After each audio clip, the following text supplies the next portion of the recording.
Joe Biden appointed a special commission to, recommend packing the court. And the commission appears to have come back with a draft saying, don't pack the court. This is an ineptitude of, you may almost say, Republican proportions. I'm going to review a Walmart racial indoctrination program for employees, part of the woke corporate phenomena. Marine Lieutenant Colonel Scheller has beaten the system. I'll tell you how. Debbie joins me to talk about the Adams family, John and Abigail Adams, and I'm going to conclude my discussion of John Adams by showing how he sought to foster virtue in the new American Republic. This is the Dinesh D'Souza podcast.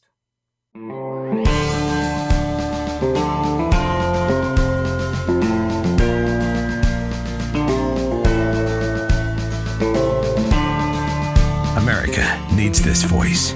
The times are crazy. In a time of confusion, division, and lies, we need a brave voice of reason, understanding, and truth. This is the Dinesh D'Souza podcast. Very good news on the court packing front. I don't think it's going to happen. Now, for several months now, justices on the court, this actually began with Ruth Bader Ginsburg saying she didn't think court packing was a good idea. 9 was a perfectly good number.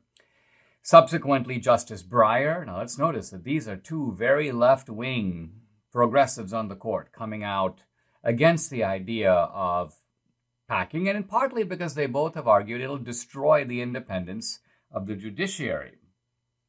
Conservative justices have also been having their say recently.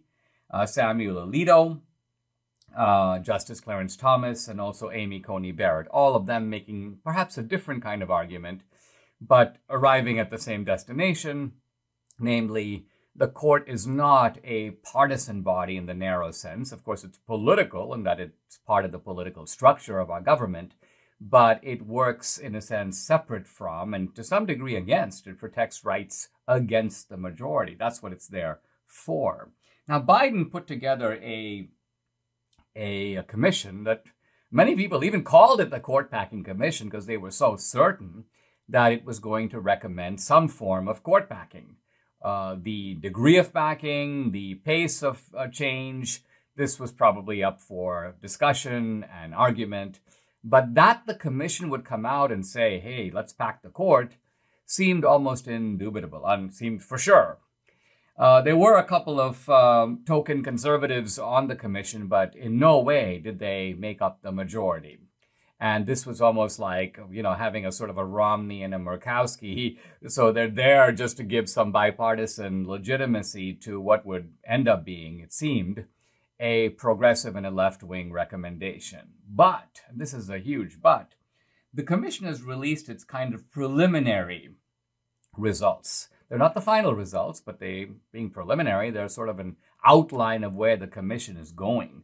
And they've released also, this is admirable. They didn't just put out, here's where we came out. They released 200 pages of discussion materials in which it's very clear that when they're considering various issues, and they're not just considering the issue of the number of justices on the court, they're considering issues like should there be term limits on the court. They're considering other types of issues, like should the court's jurisdiction over certain types of issues be limited? Should the court not be able to pronounce on certain types of issues? They also consider whether there could be proposed a legislative veto over certain types of court decisions, particularly with legislative supermajority. So they're considering a pretty broad menu, and it's very clear from these discussion pages, which I've only thumbed through so far, that they give a kind of thorough and detailed summary of the arguments from both, and in some cases more from all sides. So this is a commission that is taking its work seriously. And the remarkable thing is, from their preliminary conclusions, they are against court packing. Now, if the final report comes out strongly against court packing, I think this will intellectually blow up the groundwork. I think this is Biden's own commission telling him not to do it. Of course, it raises the question of, is it possible, I'm just thinking out loud here, is it possible that Biden wanted, or the Biden people wanted this outcome? it seems to me obvious that if they wanted to get a court packing recommendation, just stack the commission with court packers. But although there are progressives and liberal scholars on the commission, it appears that not merely the conservatives, but a number of the liberals have concluded that this is too dangerous. We don't want to go there. We don't want to create a court that is a mere reflection of public opinion. Let's remember the court is expected to stand where necessary against public opinion. Quote, the risks of court expansion are considerable, including that it could undermine the very goal of some of its proponents in restoring the court's legitimacy. And then it points out that polls show that a majority of the American people oppose court expansion or court packing. So really what the commission is arguing here is that the people who want to pack the court always say, well, listen, this court is illegitimate, it's too partisan, we want a non-partisan court, therefore let's pack the court. And what the commission is saying is, wait a minute, if you pack the court by stacking it with, for example, 4 more liberal justices to give the Democrats an immediate left-wing majority, you are further degrading the partisanship of the court. Regardless of whether or not the court is partisan now, it's going to be nakedly partisan if you do that. Now, the commission appears to be more sympathetic, although not entirely so, to the idea of having term limits. But even then, and this is not an idea, by the way, that I'm strongly against at all, the term limits would be something like 18 years. When you're appointed on the court, you're appointed for a period of 18 years. Let's remember, this would apply to Democratic and Republican nominees alike. There would obviously have to be some debate about when you start and that sort of thing. But in principle, the idea of having justices serve for a certain designated and fairly long, as we can see, term, I think is not inherently a bad thing. The left is sort of screaming about all this, and that tells you that this is good for us. Quote, this report is a disappointment to anyone who hoped for a hard-hitting effort to address the Supreme Court's deep troubles. Rhode Island Democrat Sheldon Whitehouse. Brian Fallon, executive director of the Demand Justice. This is the group that's, by the way, been trying to lobby Justice Breyer. Please step down. We need to appoint someone in your place right now. So this clown says, this was not even close to being worth the wait. He goes, this paralysis by analysis. So think about it. He's claiming that analysis here is a form of paralysis. Is what you would expect from a commission made up mostly of academics. He wants a commission made up of someone else. What, gay rights activists and trans activists and BLM? You want that kind of a commission? You're going to have legal scholars on a legal commission that's looking at the future of the Supreme Court. Sherilyn Ifill, the president of the NAACP Legal Defense Fund. By the way, she's on the commission, but she too is wailing about the commission. And then here's Slate magazine. Biden's Supreme Court commission walked straight into the legitimacy trap. Now, I was reading this article in Slate to see what their critique of the commission really is.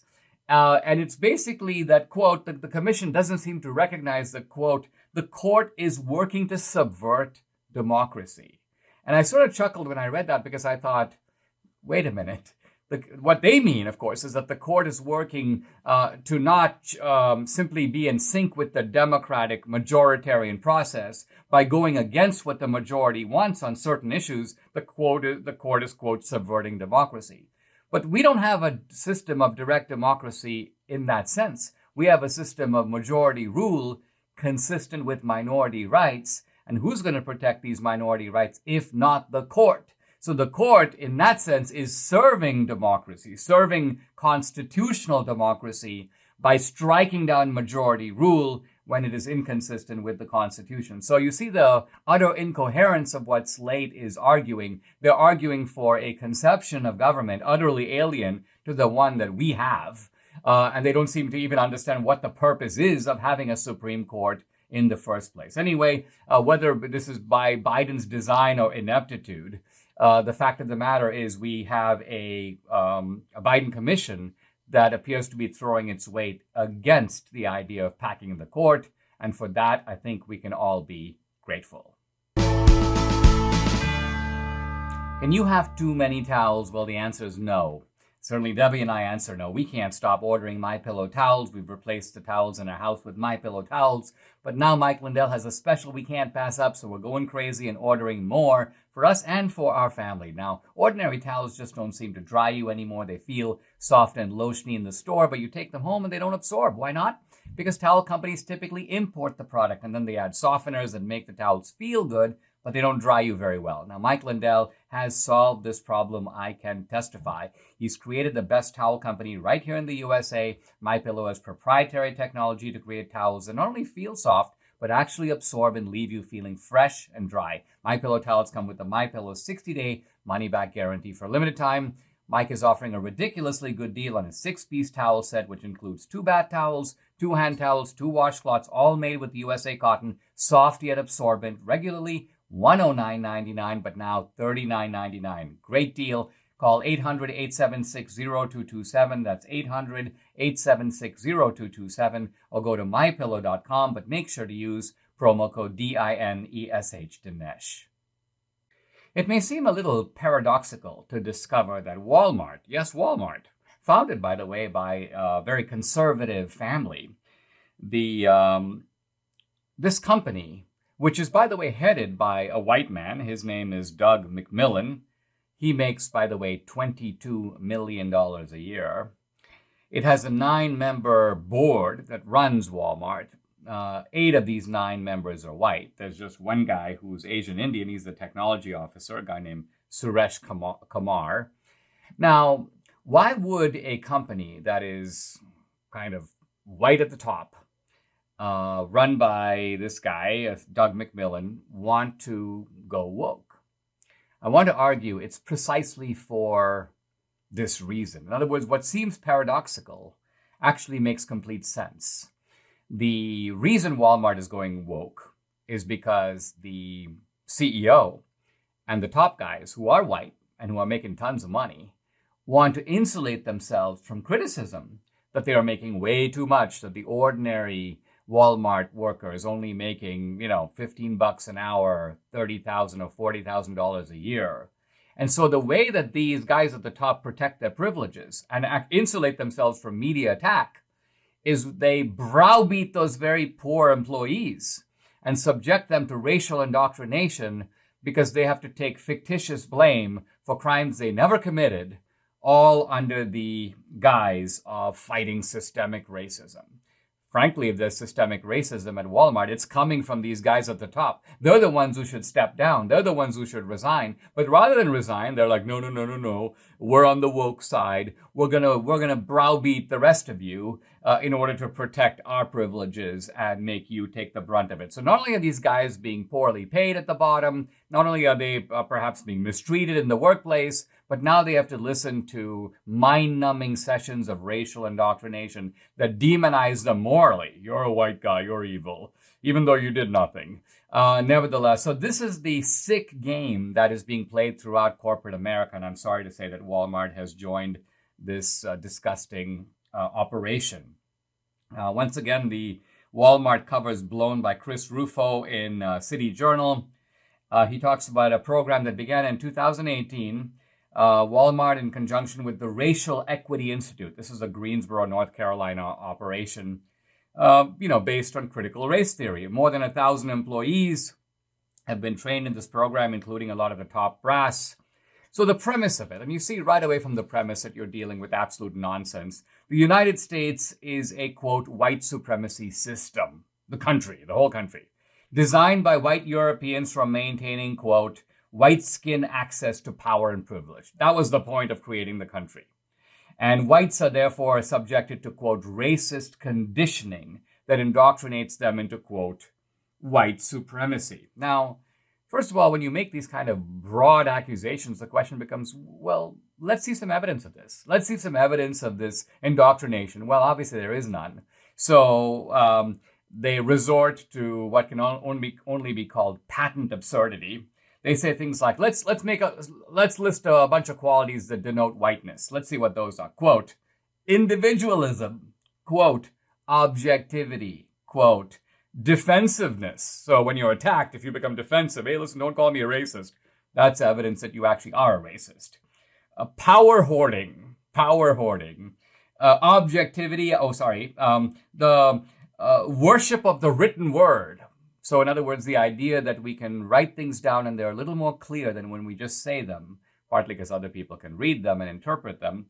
All of this is promoting white supremacy, thinking it's damaging to people of color.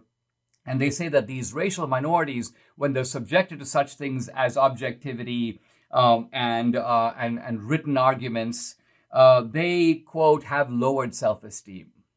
They have lowered expectations. They feel, quote, they develop feelings of self-hate. Now, let's think of what these companies are doing here.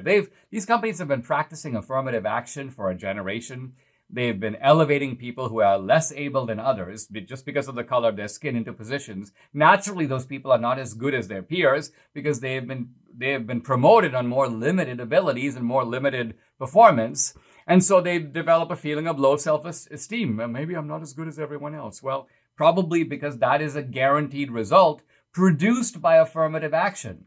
So what happens now is that when minority employees feel this sense of anger or rage or a feeling of inferiority, it's not blamed on the policy that caused it. It's blamed on white supremacy, and it's blamed on the history of the country itself. Whites are supposed to, quote, accept guilt and shame.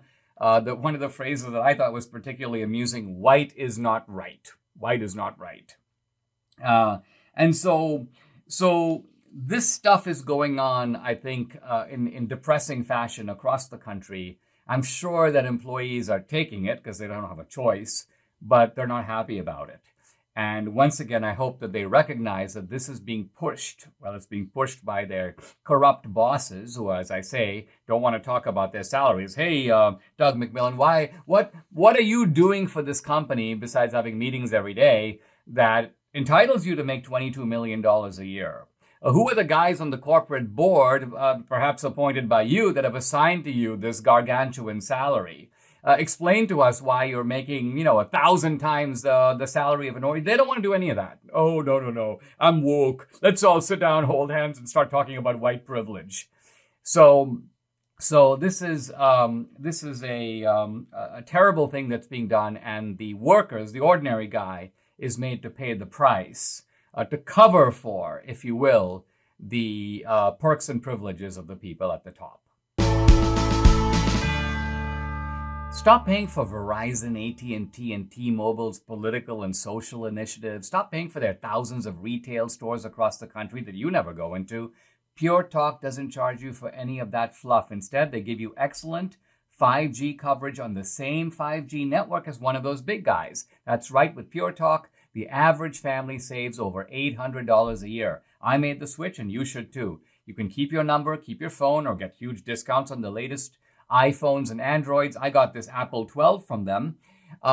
Get unlimited talk, text, and 6 gigs of data for just $30 a month. And listen, if you still want unlimited data, no problem. You can get it and still save a lot of money. Go to puretalk.com and shop for the plan that's right for you. They have a 30-day risk-free guarantee, so you literally have nothing to lose. Go to puretalk.com and enter promo code SAVEHALF, and you'll save 50% off your first month. That's puretalk.com, promo code SAVEHALF.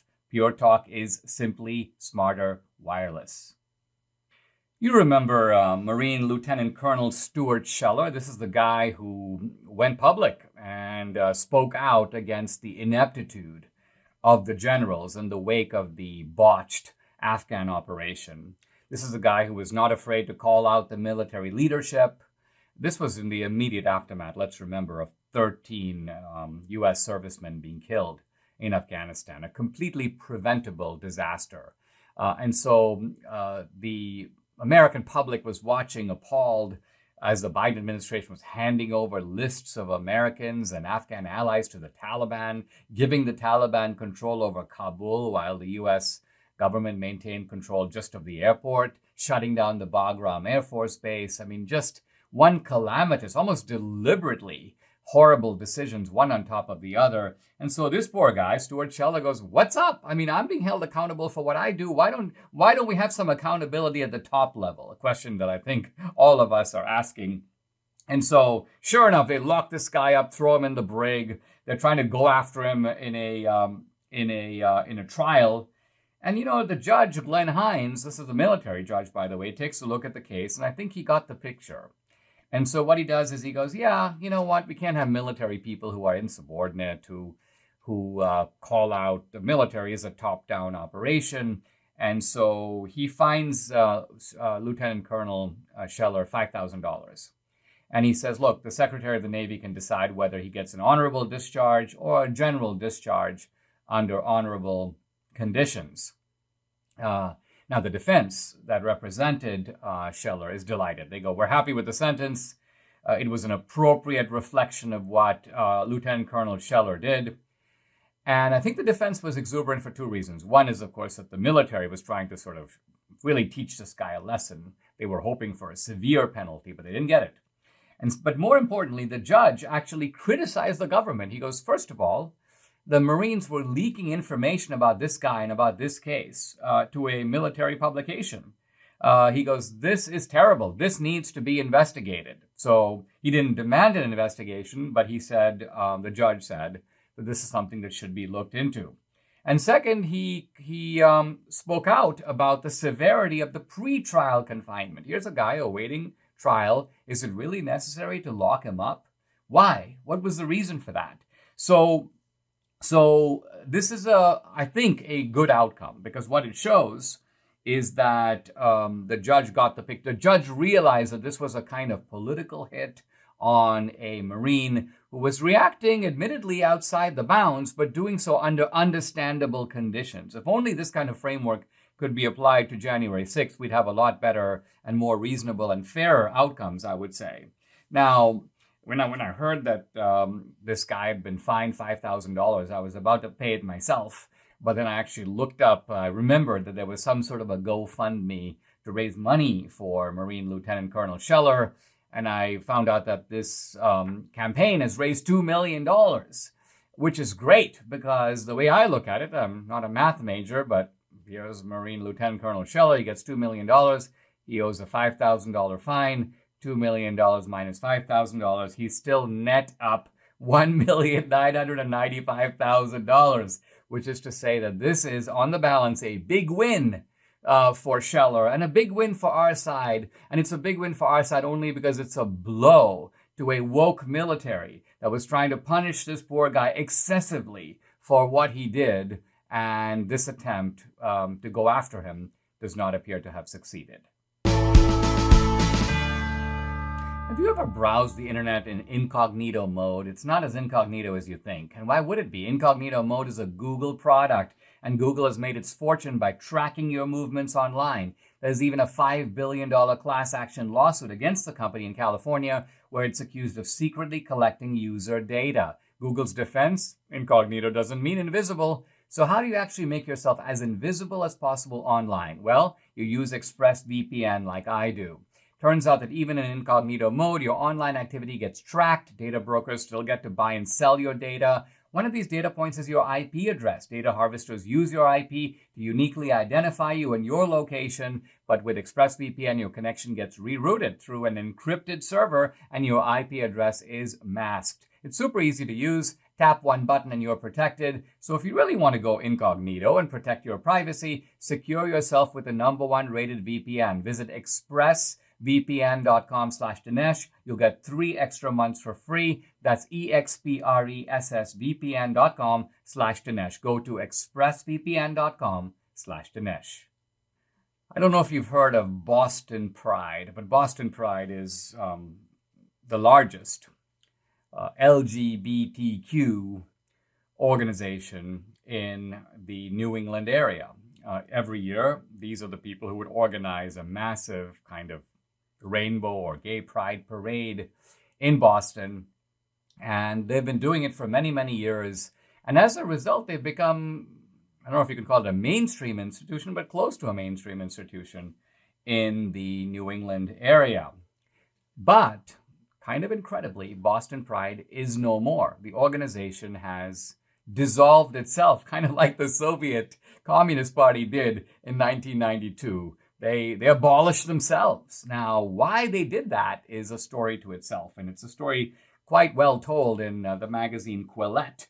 And so I kind of want to go through some of the details because I've been talking the last couple of days about how there are internecine identity politics wars developing on the left. So not only are they going after the right, but once they go after the right, they then turn on themselves and start basically attacking each other. And to be honest, it's a little bit amusing for us on the outside to watch because it couldn't happen to a more deserving group of people.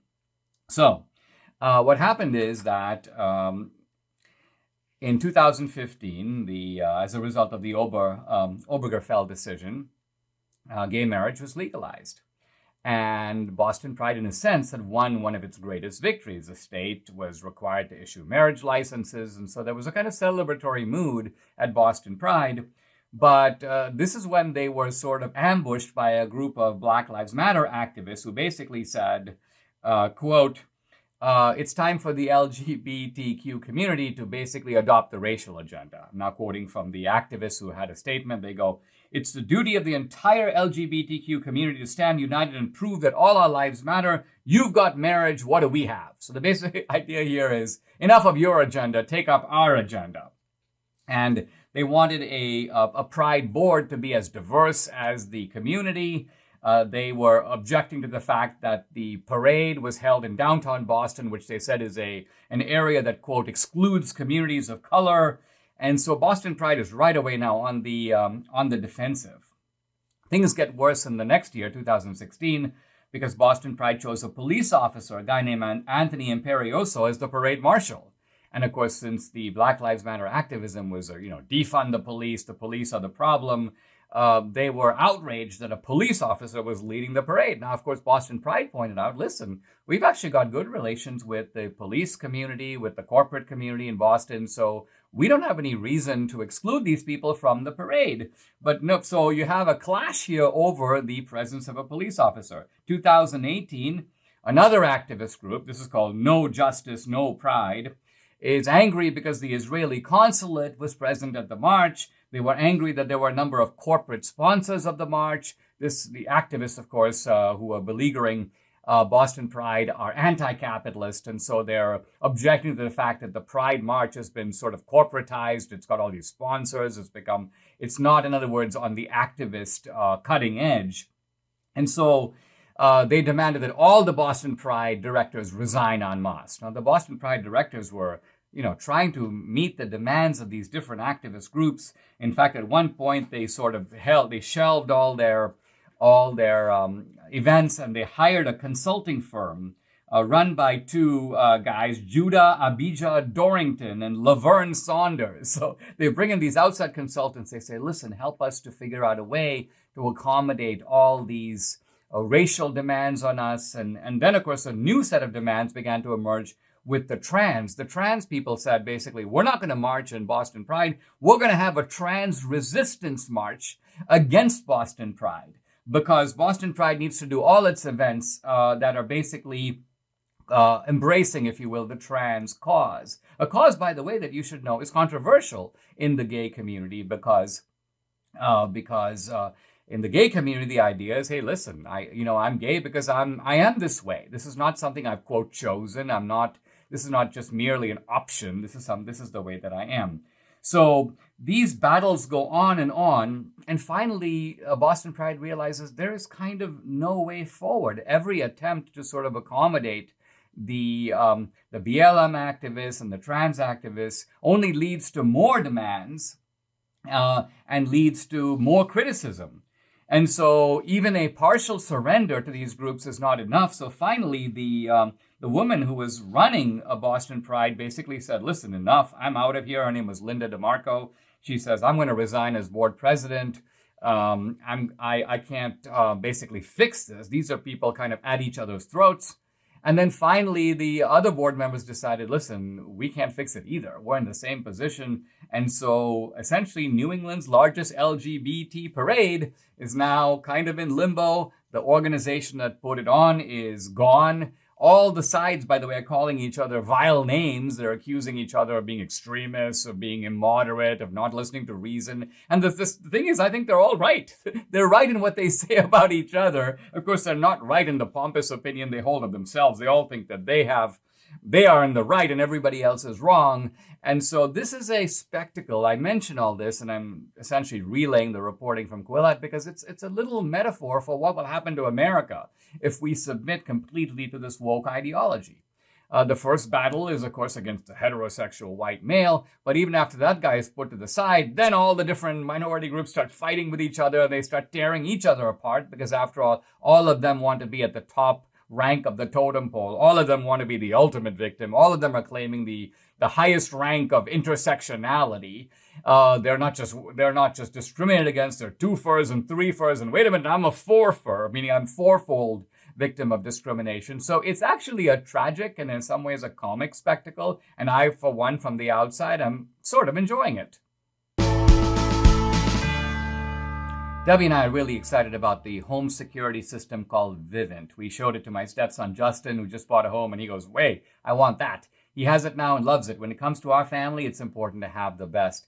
For over 20 years, Vivint has put home security first. You can find peace of mind with a Vivint smart home security system that's custom built for your home, with outdoor security cameras, a doorbell camera, smart locks, lighting, security sensors, thermostat controls, and much more.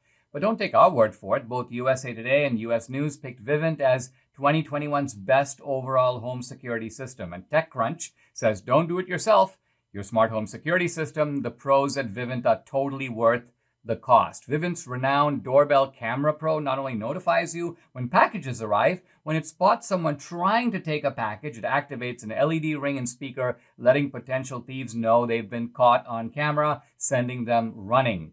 Not only is Vivint the best home security, they're giving my listeners the best offer you'll find anywhere for a Vivint home security system. If you go to vivint.com/Dinesh, you'll get up to 6 months of free monitoring. That's right, up to 6 months of free monitoring when you go to vivint.com/Dinesh. Or you can call them at 1-855-VIVINT-0 and use promo code Dinesh.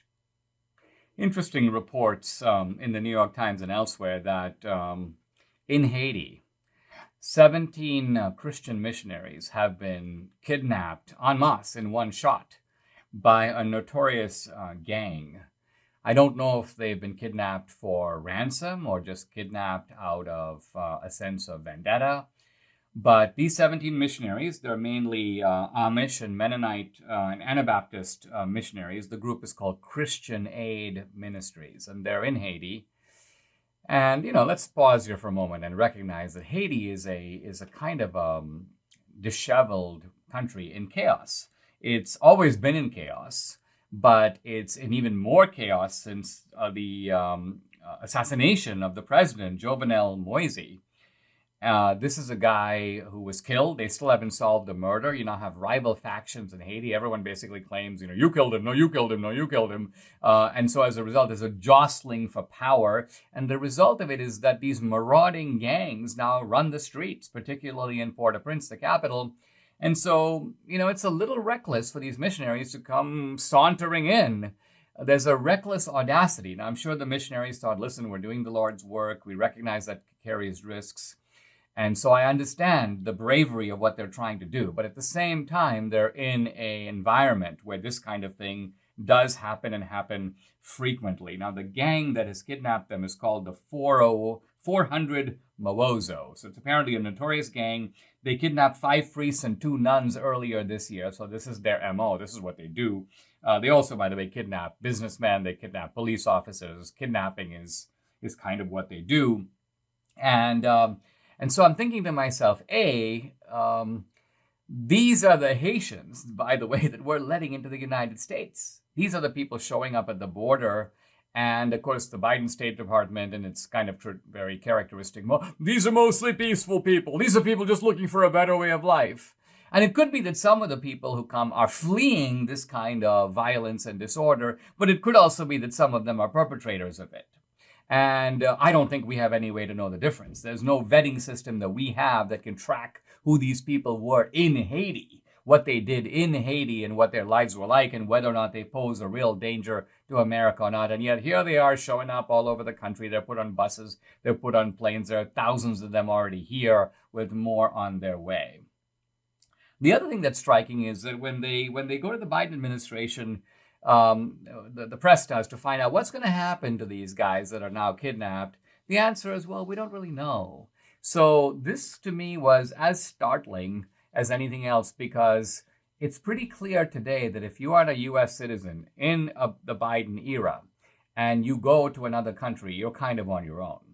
This used not to be the case. It used to be the case that the U.S. consulate would be on your side, could be counted on to use U.S. influence, soft power, and if necessary, if power. If these are people being held and there's a way to free them and get them out, let's do it.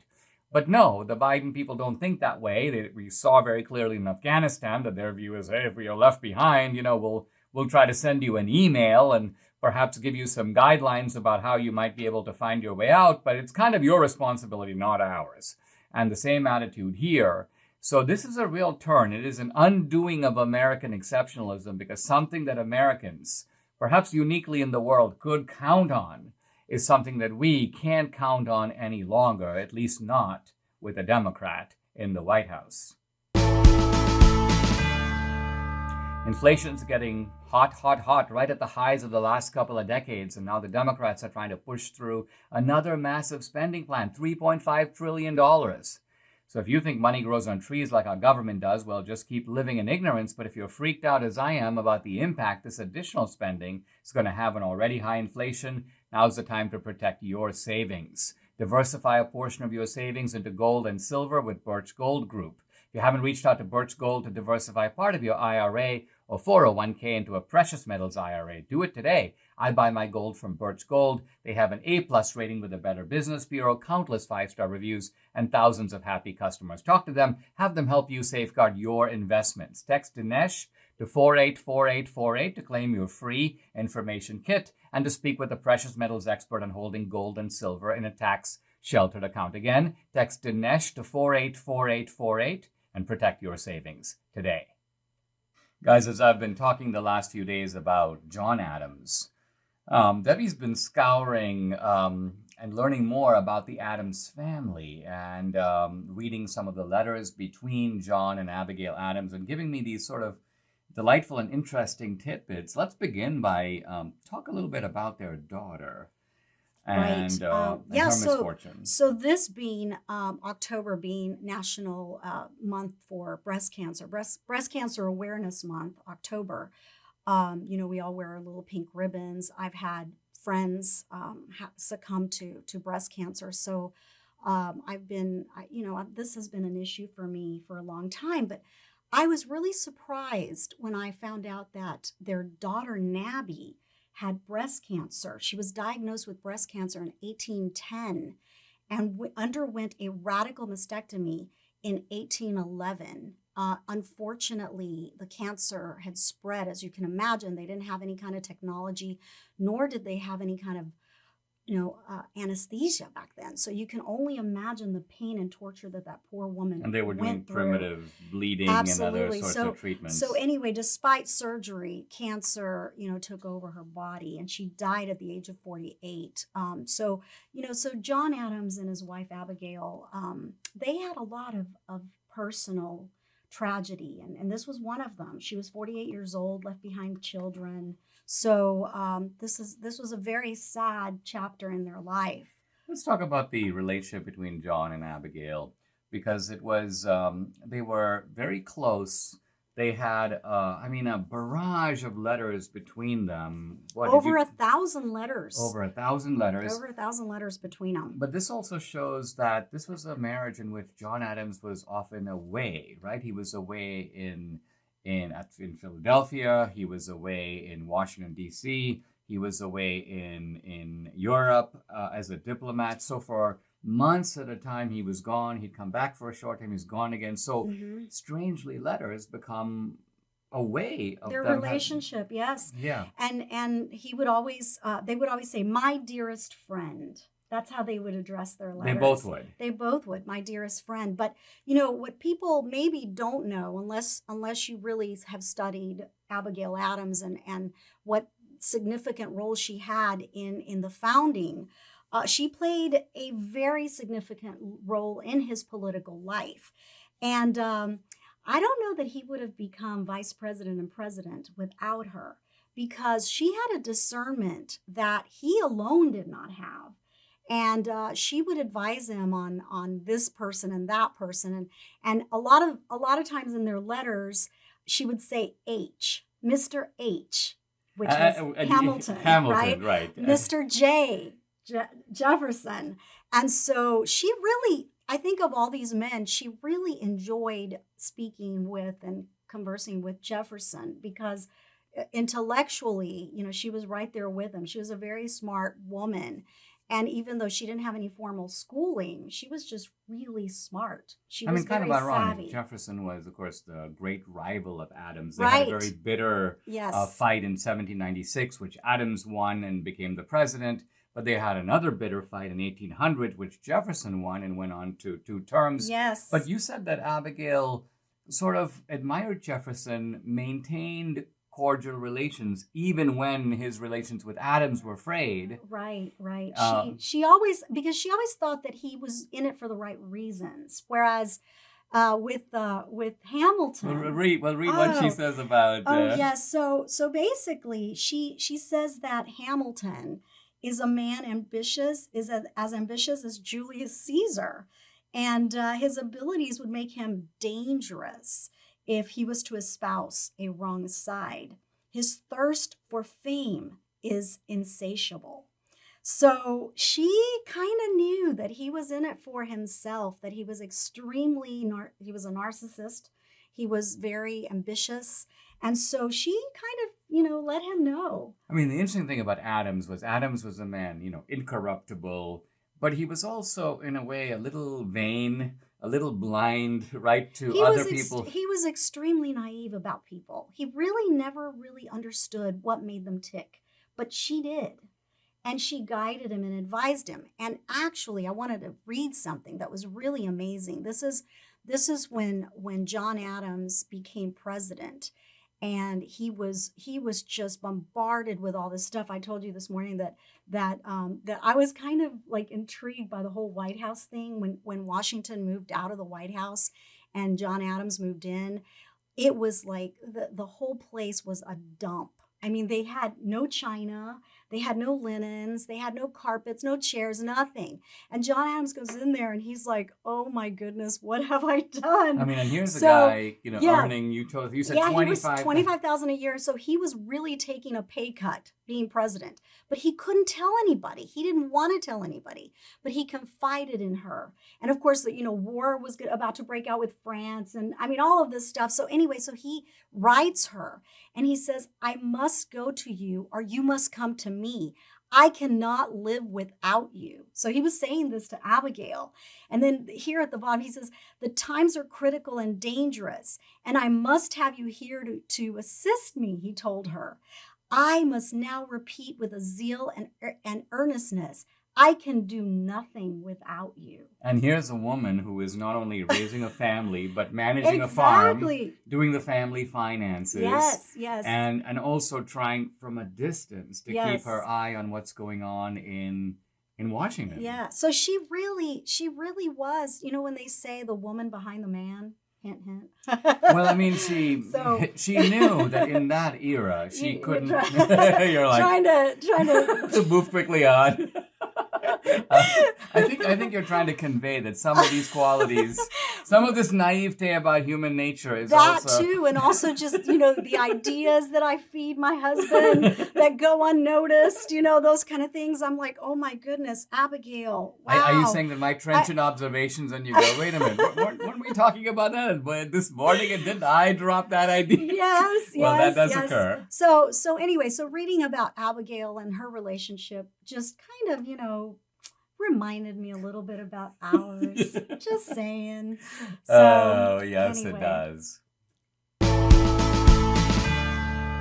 When Debbie and I talked to Dr. Douglas Howard, the founder of Balance of Nature, he said, "Guys, you're a long way from being healthy if you aren't eating enough fruits and veggies in your diet." He said, "Try Balance of Nature, see how it makes you feel." Well, let me tell you, we feel great. Lots of energy to get us through our busy days. We take 10 daily servings of fruits and veggies, all in 6 small capsules. Here they are. No trouble swallowing, always fresh, nothing artificial. They smell great. And Debbie swears by the fiber and spice. She now has me taking it, and we are really liking it. Invest in your health, invest in your life. Join me and experience the balance of nature difference for yourself for years to come. For a limited time, all new preferred customers get an additional 35% discount and free shipping on your first Balance of Nature order. Use discount code AMERICA. Call 800-246-8751. That's 800-246-8751. Or go to balanceofnature.com and use discount code AMERICA. I'm going to conclude my discussion of John Adams, following on my discussion with Debbie about the Adams family, by talking about how Adams wanted to make sure that America was not just a republic of freedom, but also a republic of virtue. Now, Adams had a sort of skeptical view about human nature. In some ways, it extended even to the new country, America itself. In fact, he says, there is no special providence for us. We're not a chosen people that I know of. Or if we are, we deserve it as little as the Jews. In other words, it's no special talent that puts America, you may say, on the world stage. And then he says, in a little different mood, we're engaged in the best cause that ever employed the human heart. Yet, the prospect of success is doubtful, not for want of power or of wisdom, but of virtue. Now, Adams took a remarkably skeptical view even of the other founders. He considered Jefferson to be a little bit of a sly, slippery character, and not averse to slandering him in private and then, in public disclaiming it. Jefferson also was conveniently unavailable from Adams' point of view. Whenever there was a great danger or a great challenge, where's Jefferson? He's nowhere to be found. Adams arrives in Europe. He's ready to get to work. He wants to convince the Europeans to get on the American side, the French in particular. He's chasing down Franklin. Franklin is nowhere to be found. Finally, he sees Franklin. He's having his portrait painted by a French painter. Adams considers Franklin to be a bit of a fraud. In fact, he says this guy, and also Franklin's strategic, one time he sees Franklin, he's like an aristocrat. Another time he sees him, he's got like hay sticking out of his hat. He's like a country bumpkin. So these strategic disguises, which I think Franklin thought were the essence of diplomacy, this is how they're described by Adams, quote, they are some of the grossest impostures that have ever been practiced upon mankind since the days of Muhammad. So Adams considers Muhammad a fraud, and he considers Franklin to be a fraud in the Mohammedan manner. Adams, let's remember, was thoroughly straight-laced, and he was a devout Christian. He was rigorously fastidious in his personal life, but he also knew that you couldn't expect that of everybody else. He also knew that just to appeal to moral exhortation, be a better person, is not going to do it. And so for Adams, the way to secure virtue was to structure the government in such a way that it would bring out, you may say, the best in the citizen. So virtue is the product of a properly constructed government. I'm quoting Adams. It's the form of government which gives the decisive color to the manners of the people more than any other thing. Mostly he wanted people to be alert to the fact that politicians were conniving, and politicians would not hesitate to tyrannize over them. Sound familiar? Adams thought people were too gullible in thinking that, because I've elected a representative, this guy's now going to watch out for me. He's going to act in my stead. But Adams knew that that was in fact not the case. He wanted to attract people to government who were ambitious, but also on the side of virtue. And Adams actually had an interesting scheme for doing this. He proposed that there be what he called public titles of distinction that would recognize people of outstanding, quote, valiant, virtuous, or learned men. People's accomplishments would be sort of publicly recognized by titles of distinction. Now, Jefferson, Adams' political opponent, said, well, Adams is a secret aristocrat. Adams is trying to bring back aristocratic titles because, of course, there were coats of arms, coats of honor, the whole idea, he's a marquis, this guy's a count. And so Adams was accused of that. But Adams didn't mean those kinds of hereditary family titles. What he meant was titles of personal distinction. In other words, Adams was calling for a kind of meritocracy. And he thought, that if the government too is meritocratic, it will attract people who are ambitious, but who want to distinguish themselves by doing things on behalf of the people, not just from themselves. Now, we're a very long way, I'm sorry to say, from Adams's sort of high standard of civic and public virtue. I think if this crusty New England farmer were here today and looked around, he would just absolutely be repelled and appalled by what has happened to America. But nevertheless, perhaps it is the case, even in this, I would say, largely degraded culture of fake virtue signaling, as we call it. Going back and looking at Adams, looking at Abigail Adams, looking at their life, not just their private life, but their public life, it gives us an idea of how important it is to protect the public honor and also protect the public interest, how important it is to get a certain type of person to come to government. The type of people today, I think, that stay away from government. America needs to find its way back to the course on which the founders, like Adams, so wisely and so deliberately placed us. Subscribe to the Dinesh D'Souza podcast on Apple, Google, and Spotify, or watch on Rumble, YouTube, and SalemNow.com.